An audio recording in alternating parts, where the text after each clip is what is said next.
সেই বাংলাদেশটা আমরা গড়তে চাচ্ছি। আপনারা কি একটু আমাদের সাথে থাকবেন? ইনশাআল্লাহ। যদি আপনারা থাকেন তাহলে ইনশাআল্লাহ আল্লাহর পর ভরসা করে আমরা এগিয়ে যাব। উত্তরবঙ্গে একাধিক কৃষি বিশ্ববিদ্যালয় আমাদের প্রয়োজন, কারণ এটা কৃষির উর্বর ক্ষেত্র। সেরকম কোনো বিশ্ববিদ্যালয় নাই।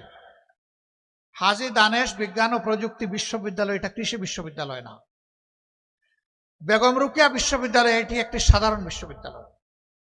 আমরা ফিল করি সকল কিছু যাচাই বাছাই করে উত্তরবঙ্গে একাধিক কৃষি বিশ্ববিদ্যালয় হওয়া প্রয়োজন।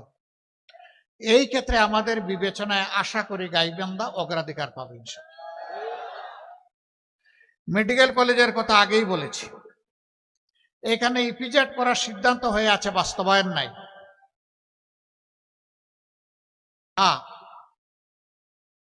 ইপিজেড এখানে হওয়া উচিত কর্মসংস্থানের জন্য এবং আমাদের উৎপাদিত যে সমস্ত পণ্য আছে সেইগুলাকে প্রসেসিং করা, বাজারজাত করা, বিশ্ব বাজার ধরার জন্য, বাংলার বাজার ধরার জন্য প্রয়োজন আছে।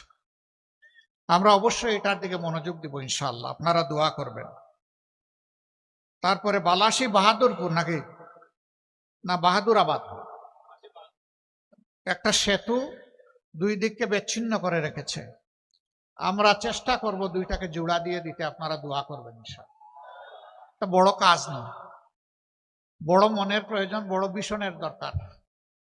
আমাদের চুরির টাকাগুলো যদি আমরা ফেরত পাই আর নূতন চোরদের হাত যদি আমরা অবশ করে দিতে পারি, বাংলাদেশের উন্নয়ন লাফিয়ে লাফিয়ে হবে ইনশাআল্লাহ, লাফিয়ে লাফিয়ে হবে।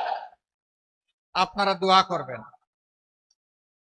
তারপরে ফুলচুড়ি সাগাটা নদী শাসন না, শুধু ফুলকড়ি সাগাটা না, সকল নদীগুলোকে শাসন করব না। মানুষ বলে নদী শাসন, শাসন করলে তো ওরা ভয় পাবে, নদীগুলো কান্নাকাটি করবে, দুঃখ পাবে।